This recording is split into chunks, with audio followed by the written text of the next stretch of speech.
Hi everyone, welcome to a brand new working week here on TNT. Plenty of news today, focusing on a few key issues. I hope you had a good weekend. I had a pretty busy weekend. We had guests in at the beach house next door. And what else happened? Oh, of course, we had Grumpy Old Men and a live program on Saturday, which thoroughly enjoyed my time with you, speaking specifically about cost of living here in Thailand. So if you'd like to see our views and some of the viewers' views on the cost of living here in Thailand on a myriad of different things, then maybe you can check on Saturday's program as well. But we'll get started with some coverage on the Clean Air Act here in Thailand. Of course, a lot of this is focused on the big problem up around the northern part of Thailand, specifically each year, sort of between January and May, usually called the burning season. And so we're going to go through a few things that maybe the Clean Air Act may address and some things it won't address as well. We start with this article from Bangkok Post called Waiting to Exhale. While the Clean Air Act offers a positive first step, more state effort is needed to deal with chronic haze. And public frustration intensified after a 28-year-old doctor in Chiang Mai shared his experience of being diagnosed with lung cancer even though he's not a smoker. So it just shows you the power of social media, just one person with a very sad story. And the media were able to intensify and focus their efforts on this one person, addressing, of course, the wider issue. And the young doctor Kritai is now in palliative care and said he might not live more than 1 month. And earlier this year, he asked on his Facebook page why PM 2.5 remains a persistent problem that the authorities have not solved. And the Clean Air Act is regarded as one solution that can systematically tackle the issue of toxic haze. And with warnings about recurring PM 2.5 levels expected in the coming months, which could be more severe than past years, and that's the way it's going. Each year the levels of PM 2.5 keep on getting higher and the period of the haze keeps on getting longer. Both the public and private sectors are pressing the government to enact the long-delayed act as soon as possible. It says this means government efforts alone might not achieve much without assistance from the private sector. Now, that's going to be a really long haul. And the government should introduce measures encouraging motorists to shift from diesel power cars to battery-run vehicles. And this is from the Deputy CEO of Energy Absolute, a renewable energy and electric vehicle developer and operator. So, of course, he'd be saying that. And the issue about vehicles, even if they did switch from all diesel power to all EV, which can't happen and won't happen in the short term, the cars and the transport and the diesel fumes are only a tiny amount of the problem. And that's exemplified by the fact that these cars or these vehicles with billows of black smoke coming out the back of them are driving around the roads 365 days a year, not just over the 4 months where we see a huge rise and surge in PM 2.5 levels. And the Clean Air Act is expected to help curb the amount of PM 2.5 from various sources, including bushfires, farm clearing, and ageing diesel engines. Well, it's those first two that's really causing that chronic PM 2.5 levels at the start of each year. Of course, getting rid of poorly serviced and old diesel engines is definitely worth doing, but it's hardly a drop in the ocean. And PM 2.5, which refers to particulate matter less than 2.5 microns in diameter, can easily lodge in the lungs, causing breathing difficulties.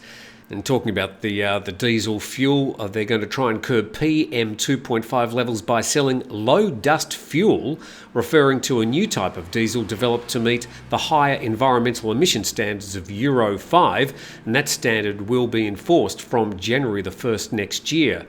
And she says, we expect the Act, once implemented, will specifically impact the transport sector, particularly small and medium-sized enterprises. These SMEs still rely on fossil fuel-based transport and are not yet ready to transition to alternate energies or using EVs. And a representative from the tourist industry said smog in the province is mainly attributed to slash and burn farming practices and wildfires in national parks, though emissions from vehicles also contribute to the choking air quality. He said the government should focus on decreasing agricultural burning by offering incentives for farmers, such as increasing purchasing contracts with those who can reduce burning to a certain level. And whilst we just continue wading through this article trying to find some of the things the Clean Air Act will address, I invite you to think about what you would do if you were the government to try and address these choking levels of PM 2.5 each year in northern Thailand. And Mr. Sitipong suggested farmers should be encouraged to shift to organic farming or planting crops that do not require ground burning to prepare a plot. Yeah, well, that's a great idea, but that's not going to happen overnight. That takes a lot of planning and consideration. Now, further down there, local officials should prepare tools and technology to prevent or mitigate the impact of wildfires, as Chiang Mai is frequently slow in dealing with wildfires attributed to insufficient manpower and tools. So there's a few things addressed by the Clean Air Act. A lot of it seems to be focused on the transport industry. I think a lot more of it should be focused on these forest fires and the plantation fires, giving farmers the tools they need, be they rebates or some other concessions, and then getting together with the countries around Thailand, specifically Laos and Myanmar, as difficult as that might be, because they are also contributing to a lot of that smoke floating into Thailand. So a perplexing problem, but a good article there by thebangkokpost.com.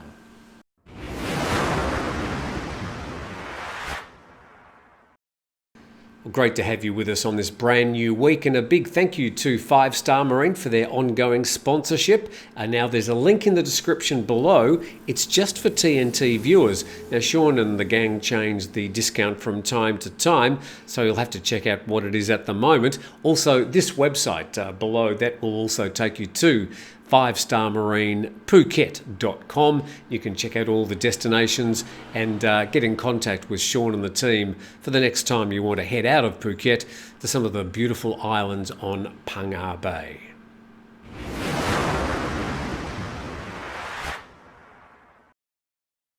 So 4 a.m. closing at some night spots is coming up in about a month. What's the latest on this? Yes, there is more. From Bangkok Post again, Ministry eyes new 4 a.m. venue rules. The Ministry of Public Health will propose that night spots wanting to open longer hours conduct an alcohol breathalyzer test on their customers before they leave if they appear too drunk to get home safely. It also proposes they fine them transport services if need be. And when longer opening hours start on December the 15th in Bangkok, Chiang Mai, Chonburi and Phuket as planned, outlets can sell alcohol until 4 a.m. in special designated zones.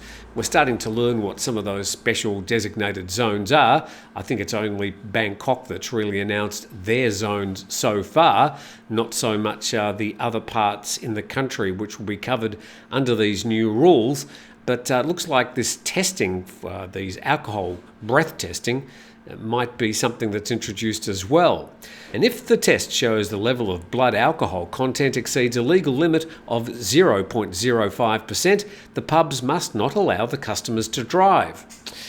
Well, how are they going to prevent that? How are they going to enforce that? I think it's probably a good idea, but I just don't know if it's practical when it comes to both sort of Thai culture, the drinking culture, and also the resources that these pubs might have. And the law also prohibits the sale of alcohol to people who are heavily intoxicated. A lot of other countries have already got some of these rules, and I remember in Australia, I think maybe during the 90s, they brought in some of these laws, and it really changed the numbers of drink drivers. Like hugely, had an enormous effect. How it will work in Thailand though, I'm just not quite so sure. Tell us what you think in the comment section below. And we go to thepatianews.com, mixed messages on Chinese police assisting Thai police, no patrols, only info sharing. Okay, so we need to unpack quite a bit on this, but social media's already been full of it. As soon as they saw the words Chinese police and patrols in Thailand, people were getting very hot under the collar. Let's see if we can see exactly what's happening. And in an unusual move, Chinese police will join Thai police in tourist hotspots to patrol in the near future to boost tourist confidence. This is according to the director of the Tourism Authority of Thailand. However, a later statement by a spokesman to the Prime Minister denied any patrolling would take place and only that the two forces would share information. Okay, there's a big difference between those two, and yes, we do require clarification. Now, we should remember there are plenty of foreigners working as tourist police patrolling tourist areas already. You can get in contact with the tourist police in your area on 1155, and you can speak to people talking different languages, and they can usually help sort out a lot of problems. I'd highly recommend you using the tourist police if you get in a bit of a problem whilst you're here in Thailand. So Chinese tourist police would probably just be a natural progression of what's already happened. Separate Chinese police actually patrolling the streets is a different thing. And the article goes on, the exact locations where Chinese police would patrol were not yet released, but would include areas Chinese tourists gathered for large numbers, and places like Pattaya and Phuket would almost certainly be on the list. And Tapani stated that the unusual move was a must to restore the confidence of Chinese tourists, and she said that's been damaged by several factors over the past several months, including a major mall mass shooting where a Chinese tourist was one of the fatalities, and also a popular movie in China, No More Bets, in which Chinese nationals are conned into going overseas for legitimate jobs in Southeast Asia and then forced to work in illegal online gambling.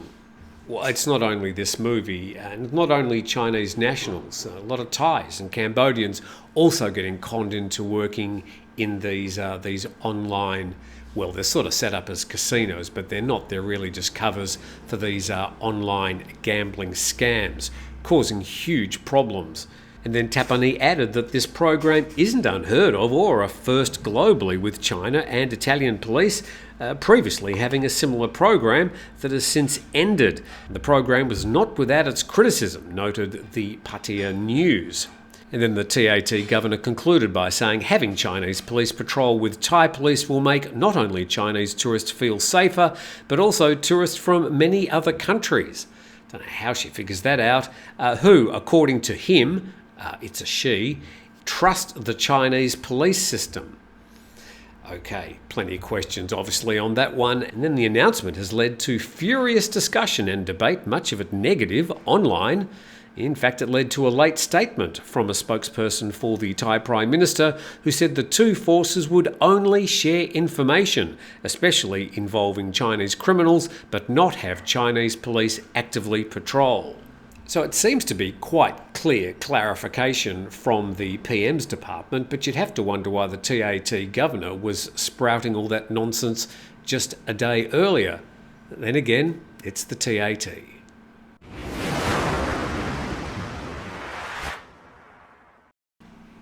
Okay, still focusing on tourism today, we go to nationthailand.com, and geopolitical events late winter arrival affect Trat's tourism numbers this year. Do you really think the late winter arrival could be included on that list? Well, the Nation Thailand thinks so. This year, Trat's popular Kood Island, Kood would do, Ko means island, welcomed far fewer foreign tourists, especially Europeans, compared to last year. Last year, both Kood and neighbouring Koh Mak Island saw some 170,000 arrivals. Of them, 100,000 landed in Kood alone. And this year, the number of tourists has dropped by more than half, adding that the decrease can be attributed to geopolitical events, like the Russia-Ukraine conflict, a shooting in a Bangkok mall, and escalating Israel-Hamas clashes. An interesting dynamic when a lot of these tourism operators often jump to geopolitical events. There'll always be geopolitical events, but maybe they are having a significant impact on tourists arriving this year. But it seems these couple of islands have lost half their tourists in just 12 months. And he said at this point the government should come up with better strategies to regain visitor interest. He said introducing visa-free policies was not enough. Again, what do you think about, 4 or 5 countries have already been granted over the past month visa-free travel to Thailand. In the past, those countries used to have to have visa on arrival or a pre-arranged visa. Is that the solution? And the article finishes by saying, despite foreign visitors delaying their travel due to the late arrival of winter, it's anticipated that by year end and into 2024, the number of Russian and European travellers will rise. Well, we'll soon know. Just for those people that may not be aware, this is where Kood and Koh Mak are. You see Bangkok up the top there, going down through Pattaya and Rayong, down to the Trat province, and you can see that Kood is pretty much off the coast of Cambodia there. I have to admit, when I was reading the story, I was trying to remember exactly where Kood was, but that's where it is. Now we all know. To this story, and this has been covered by ABC News in Australia, and the story says Phuket has become a luxurious new playground for rich Russians fleeing Vladimir Putin's war, but some locals aren't happy. And an influx of Russians is transforming the holiday island of Phuket, driving up property prices as well as fueling local resentment. And yes, the sudden influx of so many people from one country is always going to have an impact. I think the fact that they're Russians is part of what's concerning a lot of the consternation. And while Western countries have sought to isolate Russia with sanctions, Thailand's welcomed Russian visitors as it tries to rebuild its tourism industry. And almost 500,000 Russians arrived in Phuket in the first half of this year, and more than 9,000 of those were granted long-stay visas. And to cater to this market, Russian restaurants and businesses have begun popping up while signs and menus have been translated into the Russian language. I should mention there that there's one language missing from those signs, and that of course is Thai. Most signs in Phuket are still in Thai, some in English, but we are starting to see some menus and a few signs with Russian and Chinese characters. And a real estate agent says Russians love Phuket because Phuket's a very nice place to live and spend your holiday. Russians are also now the #1 foreign buyer on the island and account for 40 to 60% of condominium sales. Well, I'm not sure if that's in total or over the past 6 or 12 months. Some clarification on that number would be appreciated. And she said the luxury condominium rental prices have risen by up to 300%, and you have to book up to a year in advance in the western part. The western part of Phuket, that whole west coast, is the tourism strip, where prices are generally 2 to 3 times higher than the other side of the island anyway. And the owner of a guest house in Patong said part of the problem is because Russian property buyers are renting out their properties to fellow Russians. And Russian people run their own hotels. They provide car rental services and tour packages for Russian customers. And there are also fears among some locals about Russians working illegally or engaging in criminal activity and attracting business rivalries. But, and this has been covered in the news in the past, these concerns are not reflected in the statistics. So pretty much Phuket officials, when confronted about this issue, say, not from what we can see, we don't see or hear about any particular issues. Well, the article speaks to the contrary. Now they've got the politicians into it. A Move Forward Party MP wants to make it easier for Russians to work legally in Thailand. He says we're trying to propose a new law to update the immigration law so they can work properly and then at least they can pay tax. When they work illegally, they cannot hire Thai people and they're not paying tax. Well, that's one idea, I suppose, but it's a massive leap. from the current laws, the immigration laws and the working laws in Thailand. It would affect a lot of other foreigners, not just Russians, and it seems to be just a bridge too far. Let's get some Russian attitude towards all this. And the spokesperson is expecting yet another influx of Russians arriving on Phuket in the next few weeks. He says winter's coming and we expect a bigger amount of tourists coming here because Russians don't want to be frozen, and that's good for business, he says. When it comes down to it, I suppose it is all business, especially a tourist island like Phuket. Let's just check the tourist arrivals in Phuket over the last month. And in October, we can see that Russians were by far the largest arrival numbers. They were eclipsed in the middle of the year by Chinese, but they're now well out in front. Australians third, then Indians and Germans making up the top 5. And these are the arrival figures for October. Let's just check the overall numbers. And we'll just zoom in here and we can see the blue line is the daily arrivals onto the island, and we can see they're floating between 9 and 11,000. Up the top there, I've noted that between 20 to 27,000 people were arriving per day, foreigners arriving per day back in 2019. Currently, it's only around 9 to 11,000. None of this seems to explain the traffic problems that the island of Phuket has at the moment. Going back to 2019, there was plenty of traffic, but there seems to be a lot more now, despite those official numbers showing that it's, less than half the number of daily arrivals on the island. And thank you for joining us. Please subscribe to the channel, and we'll do it all again tomorrow.